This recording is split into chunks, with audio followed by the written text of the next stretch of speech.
everyone, welcome back once again. Let's continue with the next case scenario, which is case scenario number 35. करते हैं start. This is a small one, फटाफट से finish कर देंगे. चलिए, क्या कह रहा है? William and Sons is a partnership firm. William and Sons क्या है? पार्टनरशिप फर्म है, जो कि रजिस्टर्ड कहाँ है? रजिस्टर्ड है राजस्थान में. जो काम क्या करता है? मैन्युफैक्चरिंग एक्टिविटी में एंगेज है. विलियम एंड सन्स क्या है? राजस्थान में रजिस्टर्ड है, मैन्युफैक्चरिंग एक्टिविटीज में एंगेज है, जिसने मंथली बेसिस पे रिटर्न फाइल करते हैं. मतलब इन्होंने कंपोजिशन ऑफ नहीं किया हुआ है. In the month of July month की हमें कुछ ट्रांजेक्शन्स गिवन है. देखते हैं क्या क्या गिवन है. जुलाई मंथ के लिए क्या क्या बोला गया है? Intra state sale of the goods. Intra state मतलब within same state sale करी है. कितने की? 10 लाख रुपीज की सेल करी है. Out of which 5 lakhs worth of the goods were liable to GST at the rate 28%. Means क्या कह रहा है? Out of the 10 lakh sale, 5 lakhs rupees is liable at the rate of 28% and balance 5 lakhs were liable to the 18%. यहाँ से हम इसको निकाल सकते हैं. What is the amount of the tax liability? 5 lakh is the liable for 28%, which comes out to 1,40,000. उसके बाद 5 lakh is liable for the 18%. 5 lakh is liable for 18%, which comes out to 90,000. तो in total what is the output tax liability? 1,40,000 plus 90,000, 2,30,000 is the output liability. Then after that, intrastate purchases goods worth 10 lakh. Intrastate कुछ purchases भी करी हैं, which are liable at the rate of 28%. अब क्या आपके mind में ये point आ रहा है? यहाँ पे सेल करने वाली तो 2 टाइप्स की आइटम थी, 18, 28, बट परचेज करने वाली सारी क्या है? 28 है. यहां से आपके माइंड में आना चाहिए, इन केस ऑफ मैन्युफैक्चरिंग, अगर if you are purchasing something, raw material या कुछ भी परचेज कर रहे हैं at the rate of higher rate than you are collecting at the supply. देखो, परचेज पे कितना कलेक्ट किया? 28% पे करा. फिर गुड्स को मैन्युफैक्चर करके जब सेल करा तो 18% भी ये चार्ज कर रहा है. सिंपल सी बात, इसको क्या बोलते हैं? जब आपने पे करा हायर पे एंड ऑन द सेल आप कलेक्ट कर रहे हो लोअर रेट पे, इसको क्या बोलते हैं? Inverted duty structure. Inverted duty structure क्या होता है? जब आप पे कर रहे हो हायर बट कलेक्ट कर रहे हो कम. मैन्युफैक्चरिंग के केस में ऐसा होता है, ध्यान रखना, मैन्युफैक्चरिंग के केस में ऐसा है. तो क्या बोल रहा है? तो इसको क्या बोलेंगे? Inverted duty structure. अब इन्वर्टेड ड्यूटी स्ट्रक्चर सुनते ही आपके माइंड में आ जाना चाहिए रिफंड. इन्वर्टेड ड्यूटी स्ट्रक्चर सुनते ही माइंड में क्या होना चाहिए? रिफंड. क्या बोलता है? Refund would be available in case of 2 cases only. Refund available होता है 2 केसेस में. One is the inverted duty structure, second is the zero rated supply. One is the inverted duty structure, second is the zero rated supply. ध्यान रखना ये बात को. Zero rated supply के case में we can claim the refund of input and input services also. We can claim the refund of input and input service also. But in case of inverted duty structure के case में सिर्फ हमें input का ही refund मिलेगा. Input services का refund यहाँ पर हम क्लेम नहीं कर सकते. इनपुट सर्विसेज का यहाँ पर रिफंड क्लेम नहीं कर सकते. चलिए, उसके बाद क्या कह रहा है देखते हैं. उसके बाद बोल रहा है, WS ने ट्रांसफर करा है business as a going concern. जब भी बिजनेस को going concern as a transfer करते हैं, that is not considered as a taxable supply, it is the exempted supply. जब भी as a going concern transfer करते हैं तो क्या बोलते हैं इसको? Exempted supply. As per the terms of transfer, WS will transfer all the business assets worth 50 lakhs and all the liability at the rate of 20 lakhs. अब ये बात ध्यान रखना, हम बिजनेस ट्रांसफर के साथ साथ आईटीसी भी ट्रांसफर कर सकते हैं. उसकी 2 कंडीशंस हैं. आईटीसी की कंडीशंस क्या है? आपने साथ साथ लायबिलिटी भी ट्रांसफर करी है. क्या करा है? लायबिलिटी भी ट्रांसफर करी है. सेकंड, इनपुट और कैपिटल गुड्स जो आपने ट्रांसफर करे हैं वो रिसीवर ने अपने बुक्स में अकाउंट फॉर किए हैं. वो अपनी बुक्स में अकाउंट फॉर किया. 2 कंडीशंस हो गई यहाँ पर. तो इसका मतलब क्या है? हम आईटीसी भी ट्रांसफर कर सकते हैं. चलिए, क्योंकि इसने ऑल द लायबिलिटीज भी ट्रांसफर कर दी हैं. उसके बाद क्या कह रहा है? WS ने पे करा है ऑन सच ट्रांसफर. गिफ्ट उसने पे करे हैं 50,000 टू इट्स 3 एम्प्लॉई. मतलब 50,000 के गिफ्ट किसको दिए? 3 employees as a reward towards their service to the firm. अब ये बात आपको पता होगी, शेड्यूल 1 बोलता है एम्प्लॉयर एम्प्लॉय क्या होते हैं? रिलेटिव होते हैं, एंड रिलेटिव को कुछ भी ट्रांसफर किया जाता है वो बनता है सप्लाई। बट क्या बोला गया है?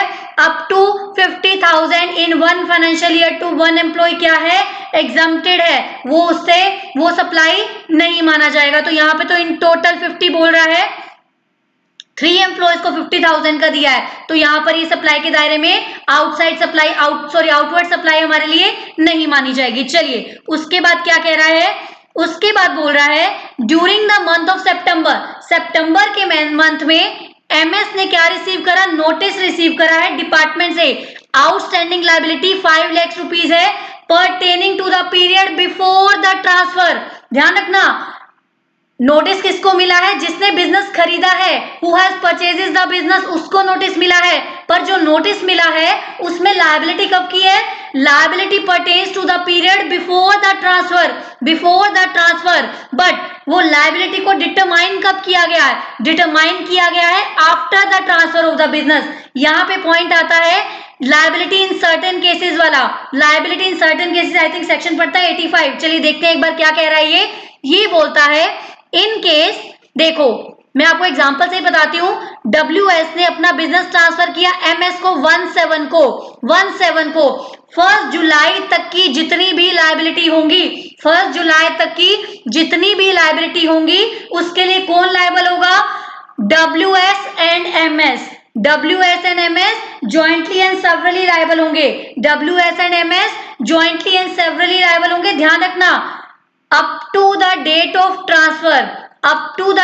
ट्रांसफर की लायबिलिटी के लिए कौन लायबल होगा? Up to the date of transfer के लिए दोनों ज्वाइंटली एंड सेवरली लायबल होंगे। बट पॉइंट यहाँ पे क्या है? अब वो लायबिलिटी डिटरमाइन कभी भी करी हो, चाहे वो गवर्नमेंट ने पहले डिटरमाइन कर ली हो, चाहे वो गवर्नमेंट ने ट्रांसफर होने के बाद में डिटरमाइन करी हो। मतलब ये है लायबिलिटी कब तक है? Liability up to the date of transfer है। Liability up to the date of transfer है तो दोनों ही ज्वाइंटली एंड सेवरली लायबल होंगे। उसके बाद सेम बात, आईटीसी का बैलेंस नील है, ओपनिंग बैलेंस नील है, रेट है 18%। चलिए डायरेक्ट जंप करते हैं क्वेश्चन के ऊपर क्या कह रहा है। क्वेश्चन देखते हैं क्या कह रहा है। चलिए, the gross tax liability of the WS for the month of July. Gross tax liability की बात कर रहा है। ग्रोस टैक्स लायबिलिटी का मतलब without considering the ITC consider नहीं करना होता तो हम क्या करते हैं? आउटपुट टैक्स लायबिलिटी और आरसीएम वाली लायबिलिटी को भी ऐड कर देते हैं ग्रोस टैक्स लायबिलिटी में। चलिए उसके बाद क्या बोल रहा है, कितनी है ये हम ऑलरेडी निकाल चुके हैं क्योंकि आरसीएम का केस यहाँ पर कुछ भी हमारे पास अवेलेबल है ही नहीं। तो लायबिलिटी कितनी है हमारी? 2,30,000। कितनी लायबिलिटी है? 2,30,000 is the liability. Yes, D is the answer. 2,30,000 हम साथ साथ कैलकुलेट कर चुके हैं। उसके बाद आ जाइए 35.2 क्या कह रहा है? 35.2 क्या कह रहा है? Suppose there is no transfer of the business to MS। In case MS को बिजनेस ट्रांसफर नहीं किया गया है तो आईटीसी का कितना रिफंड ले सकते हैं? What is the amount of the ITC lying in the input tax credit ledger. सबसे पहले हमने क्या देखना है? इनपुट टैक्स क्रेडिट लेजर में कितना बैलेंस पड़ा हुआ है। सेकंड बात और कितना रिफंड आप क्लेम कर सकते हो। ये तो हम डायरेक्ट देख सकते हैं कि आईटीसी में कितना रिफंड हमारा पड़ा हुआ है, लेजर में कितना रिफंड पड़ा हुआ है। देखो लायबिलिटी हमारी कितनी बनती थी? 2,30,000 की, और जो हमने परचेजेस करी है वो 10 लाख परचेजेस करी है @28। तो आईटीसी टोटल कितना होगा? 2,80,000। क्लियर है? देखो आउटवर्ड लायबिलिटी कितनी बन रही थी? 2,30,000। बट जो हमने परचेजेस करी है उस पर कितना बनता है टैक्स? 2,80,000। तो माइनस करके हमारे पास कितना अभी भी स्टिल आईटीसी में पड़ा होगा? स्टिल क्रेडिट लेजर में कितना पड़ा होगा? 50,000 अभी भी पड़ा होगा। व्हाई? बिकॉज 2,30,000 हमने लायबिलिटी पे करते हुए यूटिलाइज कर लिया होगा। तो ये बात ध्यान रखना, आईटीसी में कितना अभी भी बैलेंस पड़ा हुआ है? 50,000 पड़ा हुआ है। अब आती है बात कि इन्वर्टेड ड्यूटी स्ट्रक्चर पे कैसे रिफंड का कैलकुलेशन हो। सबसे पहले फॉर्मूला होता है जिससे हम निकालते हैं मैक्सिमम कितना रिफंड हम ले सकते हैं। मैक्सिमम कितना रिफंड हम ले सकते हैं, मैक्सिमम कितना ले सकते हैं और मिलेगा कितना, दोनों में डिफरेंस है। मैक्सिमम कितना ले सकते हैं और मिलेगा कितना, दोनों में डिफरेंस है। सबसे पहले हम देख रहे हैं मैक्सिमम कितना ले सकते हैं। चलिए थोड़ा मैं स्लो हो रही हूँ ये समझाने के लिए। मैक्सिमम कितना ले सकते हैं मैं उतना ही समझा रही हूँ फिलहाल जितना इस पॉइंट के लिए रिक्वायर्ड है, बिकॉज रिफंड के लिए मैं सेपरेटली चैप्टर लेके आने वाली हूँ रिवीजन के लिए, वहां पे आपको क्लैरिटी हो जाएगी। यहाँ पे डू नॉट वरी, समझ में आपको आ जाएगा बेसिक की है क्या रिफंड में। चलिए, इन्वर्टेड ड्यूटी स्ट्रक्चर के केस में कितना मैक्सिमम रिफंड आप ले सकते हो। पहले तो आपने क्या करना है, नेट आईटीसी देखना है आपका बनता कितना है, नेट आईटीसी है कितना, फिर देखना है हमारी इन्वर्टेड ड्यूटी स्ट्रक्चर वाली पे कितना बनता है, इन्वर्टेड ड्यूटी स्ट्रक्चर पे कितना बनता है। देखो नेट आईटीसी कितना हमारे पास होगा 2,80,000, नेट आईटीसी, आईटीसी की टोटल आईटीसी की बात कर रहा है वो, नेट सेट ऑफ की बात नहीं कर रहा है, टोटल आईटीसी आपके पास नेट इनपुट वाले आईटीसी की बात कर रहा है। ध्यान रखना इन्वर्टेड ड्यूटी स्ट्रक्चर के केस में इनपुट का मिलेगा, इनपुट सर्विसेज का नहीं मिलेगा। तो टोटल आईटीसी जो हमारे पास था, टोटल आईटीसी जो हमारे पास था इनपुट का वो कितना था 2,80,000, वो तो टोटल था। टोटल का मतलब चाहे वो इन्वर्टेड स्ट्रक्चर वाला था चाहे वो नॉन इन्वर्टेड स्ट्रक्चर वाला था, नॉर्मल पे भी सारे पे कितना था 2,80,000। अब हम देखेंगे इन्वर्टेड पे कितना बनता था। इन्वर्टेड की सेल कितनी थी 5 lakhs, इन्वर्टेड की सेल कितनी थी 5 lakhs, टोटल सेल कितनी थी 10 lakhs, टोटल सेल कितनी थी 10 lakhs। अब एक बात बताओ, अब आपको ये भी पता होगा कि आपने कुछ अमाउंट क्या करा है, पे भी करा है, कुछ अमाउंट आपने पे भी करा है। इन्वर्टेड वाले पे 28 पे अगर आपने परचेज करा है तो 18 पे भी तो करा है ना, 18 पे भी तो करा है। बचे हुए का ही रिफंड लोगे या गवर्नमेंट को कहोगे 28 का 28 रिफंड दो, नहीं, टोटल हम रिफंड तब मांगते थे जब जीरो रेटेड का केस होता था। क्यों, क्योंकि जीरो रेटेड के केस में हम आउटवर्ड पे नहीं दे रहे हैं, हमने बॉन्ड पे ट्रांसफर किया होता था, हमने बॉन्ड पे ट्रांसफर किया होता था। तो यहाँ पर माइनस क्या करेंगे, माइनस करेंगे जितना टैक्स हमारा बनता था। 5 लाख पे 18% हमने पे भी करा है। देखो 280 टोटल था, तो इन्वर्टेड वाले पे कितना बनेगा चेक करो, 2,80,000 इंटू 5 डिवाइड बाई 10, 1,40,000 ऐसा आउटपुट है। ऐसा आईटीसी है जो हमारा किस पे बनता था, इन्वर्टेड स्ट्रक्चर वाली सेल पे बनता था। उसमें से इन्वर्टेड स्ट्रक्चर वाली सेल पे हमने पे कितना कर दिया गवर्नमेंट को, ऑलरेडी 90,000 पे कर दिया है। तो मैक्सिमम हम कितना मांग सकते हैं, मैक्सिमम मांग सकते हैं 50,000, मैक्सिमम कितना मांग सकते हैं 50,000। अब मैंने आपको बताई दो चीजें, मैक्सिमम आप कितना मांग सकते हो और एक्चुअल में कितना आपको मिलेगा, that are two different thing. Maximum आप मांग सकते हो 50,000, मैक्सिमम आपको मिल सकता है 50,000, तो एक्चुअल में कितना आपको मिलेगा कितना, that depends upon the 3 factors, 3 चीजों पर डिपेंड करेगा। नंबर 1 आपने देखो आपका कैलकुलेट कितना आया है 50,000। सेकेंड, जिस पीरियड के लिए आपने मांगा है रिफंड, जिस पीरियड के लिए आपने रिफंड करा है उस पीरियड में आपका जो उसका आपका कितना आईटीसी बचता है, आईटीसी कितना बनता है। जब जिस रेलेवेंट पीरियड के लिए आप मांग रहे हो उसकी रिटर्न फाइल करने के बाद आपके पास कितना आईटीसी था, वो third eight the time of refund कितना आईटीसी है, third eight the time of refund कितना आईटीसी है। देखो सिंपल सी बात है, 50,000 हमारे पास मैक्सिमम था और हमारे पास at the time of refund कितना आईटी, एट द टाइम हमारे पास कितना पड़ा हुआ है बैलेंस, लेजर में बैलेंस कितना है हमारे पास,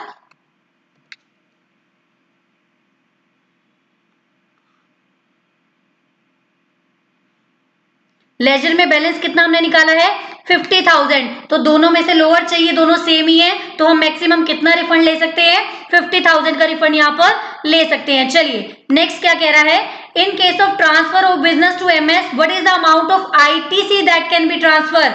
आईटीसी कितना ट्रांसफर किया जा सकता है, आईटीसी जितना अवेलेबल होगा उतना ही ट्रांसफर किया जा सकता है।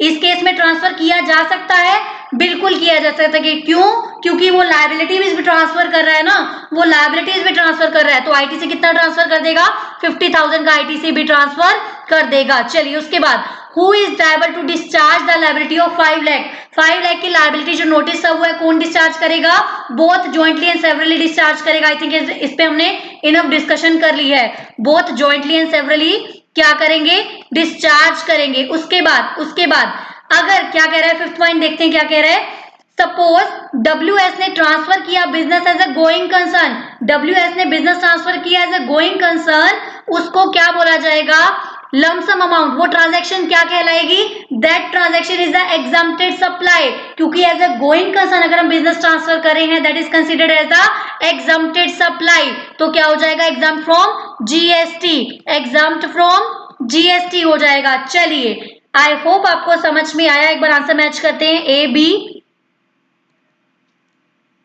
एक second, D A B D C, D A B D C, yes answer हो गए हमारे करेक्ट। यहाँ पे खत्म होती है हमारी case study number 35। I hope आपको समझ में आई है। डो नॉट वरी, जिनका थोड़ा भी गैप लग रहा है, बचे हुए जो कंसेप्ट्स हैं वो मैं रिफंड के चैप्टर में आपको कवर करने वाली हूँ। मिलते हैं next time. Till then bye bye, take care, stay motivated. अभी भी आप कर सकते हैं, give your 100, more than 100% actually हो जाएगा हमारा फटाफट से। चलिए मिलते हैं next time. Till then bye bye.